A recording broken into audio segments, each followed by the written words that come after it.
Good morning, everybody. Lee Brower here, and welcome to this week's edition of Meaningful Monday. I'm grateful to be here, and I'm glad to be here. And I'm sitting here with one of my granddaughters. This is Sawyer. And Sawyer, we've just got through celebrating Easter and this nice Easter weekend. You know, I did a study on GPT, and it was came back. I wanted to know what are the similarities between the Jewish, the Christian, and say the Muslim religions in terms of what they're celebrating at this time of year, Passover, Ramadan, Easter. The common element is that we were all celebrating our belief in a higher power and our gratitude for that. We were all celebrating family. We were all celebrating ourselves and how we can eliminate some things in our lives that are not helping us and maybe add some things that are helping us. So a common element with all, and we were celebrating as families and communities.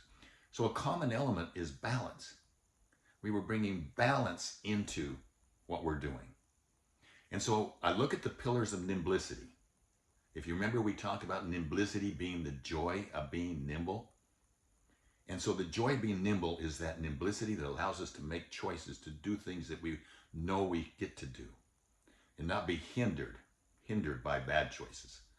So how can we become better choice makers? Well, one of it is to be nimble is what I call eliminating wobble. And when you eliminate wobble, you get into balance.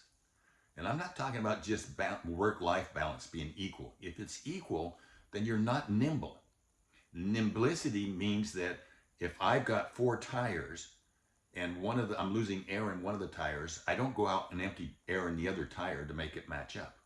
I will put more air in that tire, yes, but you want to keep air in all of the tires of your life. So we talk about harmonic balance. Now look at this survey. If we want harmonic balance in our own lives, it starts with us. And then we want to keep it in our family, and we want to keep it in our community. Look at this study that came out of the Wall Street Journal recently. It was commissioned by the Wall Street Journal, but it came from University of Chicago. They did the work on it. One, they said, is patriotism very important? Guess what? It dropped from 70% to 38% since the last time the study was done.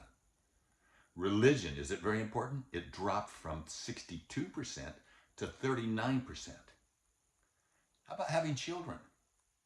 Is having children very important? What do you think? Is having children important? Yep, you got a new little baby brother, sister, a couple of them.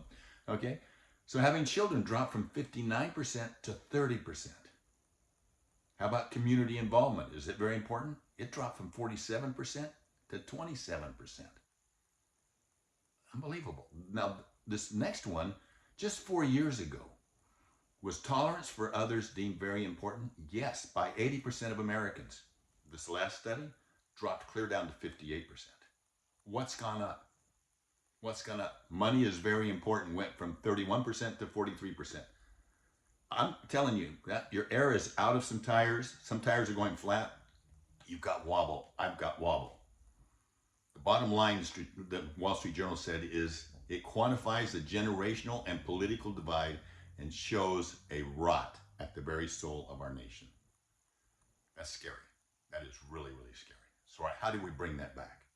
If we truly want to be nimble in our lives and enjoy the joy of being nimble in our lives, we get to do something that we call arrows out.